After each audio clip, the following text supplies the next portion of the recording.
Howdy y'all, this is Rational Outlaw here. Today I have a video by Cracked called We Can Impeach Trump at Any Time. Hint, the Emoluments Clause. First off, you can't impeach Trump with the Emoluments Clause, and I'm gonna prove it. Hey you, it's me. Ever since President Trump became the name of our president, you may have heard a lot about emoluments, and something called the Emoluments Clause. Why did you have to say, it's me? That's so stupid. Let's get on with this. No title of nobility shall be granted by the United States, and no person holding any office of profit or trust under them shall, without the consent of the Congress, accept of any present emolument, office, or title of any kind whatever from any king, prince, or foreign state. Basically, no one in office of the US government can accept gifts or payments from a foreign state. Makes sense. Seems ethical. Seems like it could help avoid corruption, protect democracy. So, why does this clause exist? Oh, good. I nailed it. Yes, but the Emoluments Clause doesn't necessarily refer to the president. According to the Heritage Foundation, the Founding Fathers tended not to lump the president in with all the other offices. And when they wanted to refer to the president, they would refer to him by his title as the president. An example that the Heritage Foundation gives is the Impeachment Clause, in which it says, President, Vice President, and all civil officers of the United States. If the Impeachment Clause was also garnered to the President, why does the Impeachment Clause refer to him as the President and not lump him in with civil officers? So the Emoluments Clause could also be interpreted to be not referring to the president, but just other civil officers. When Ben Franklin returned from France after being ambassador for 9 years, King Louis the Letters gave him a portrait of himself set in 408 diamonds. People started wondering if this gift would corrupt him. The founders were worried, as an extravagant gift such as 408 diamonds could potentially influence one's decisions. So they added this clause. No gifts, no payments from foreign leaders or governments.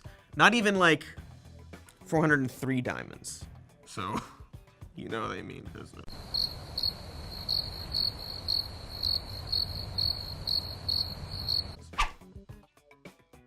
Lots!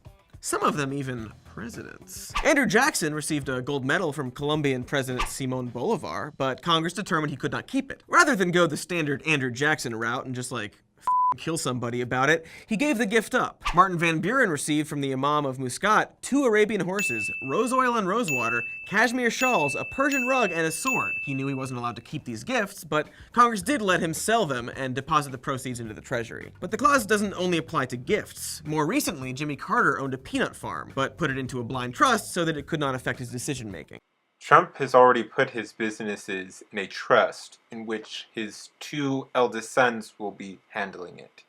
But either way, he's still separated from it. He even took it a step further so that any money he got from his businesses that were from government officials would go to the US Treasury and not to his company.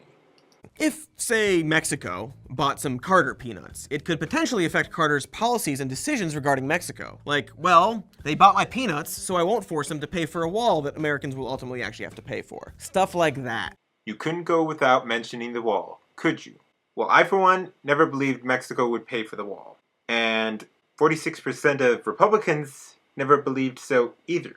Only 31% believed Mexico would pay for the wall, and 16% believed that the US and Mexico would pay for it together.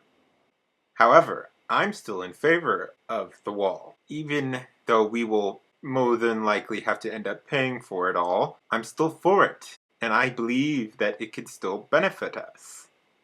What do you guys think? Let me know in the comments down below. Lots! some of them obvious. President Trump is a business owner. He's made and lost millions, or allegedly billions, by building hotels and putting his name on stuff. But now that he's the president, this creates an unethical situation for him. Emoluments aren't just gifts like swords and horses, it's a payment of any kind. He is the most powerful man in the world, making decisions that affect Americans and Earthlings in general, and he has hotels all around the world. It is extremely easy for someone to pay him money in order to garner influence. It is extremely easy for the powerful man to get people to pay him and his company, because he's the president. Perhaps the most glaring offense to this, though, is something that happened between President Trump and China. For at least a decade, Trump has tried to get a trademark for his name, which is Trump, for those just joining us, and has failed. China has clear rules about this, and they have consistently denied his request for a trademark. Cut to November 8th, and suddenly Donald Trump is president. You may remember some hubbub amidst all the other mother-f***ing hubbub, in which Trump angered China by speaking with Taiwan and violating the One China policy. After getting elected, he literally said that he didn't feel the need to abide by the One China policy, quote, unless we make a deal with China having to do with other things. Okay. Some art of the deal shit. Yeah. Trump loves art. So, later, on February 9th, President Trump spoke with China's president and said that he would indeed honor the One China policy. Great! 5 days later, China gave him his trademark. The trademark he'd been trying to get for more than 10 years, but was denied because China had rules against it. Not necessarily. According to the Heritage Foundation, normal business transactions don't really fall under the Emoluments Clause. It only applies to government officials like giving gifts, as you have said already. Normal transactions do not fall under that. For example, the government officials staying at Trump's hotel. That's a normal transaction. Or, like what you just gave, the fact that Trump applied for those trademarks and later got them. If he had not applied for them, then you could use that argument. But since he applied for them and China approved them, that is a normal transaction. Also, he applied for those trademarks in 2016, before he was president.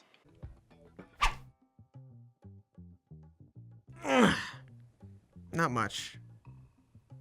Not much. One way involves suing the Trump Organization, which is slowly going to happen thanks to New York Attorney General Eric Schneiderman, the same man who sued Trump University for fraud and got President Trump to settle for $25 million. The same man that President Trump seems to tweet a lot about his eyeliner, which he doesn't wear. Fun president guy. Another route is simpler and should have happened months ago. Congress can impeach him. Seriously, they could do it right now. They could have done it on January 21st. His actions already are impeachable, per the Constitution. Nope, they can't. Trump is not making any profits from governments or government officials. Any money that his businesses do get will all be donated to the U.S. Treasury. So, nope, they can't.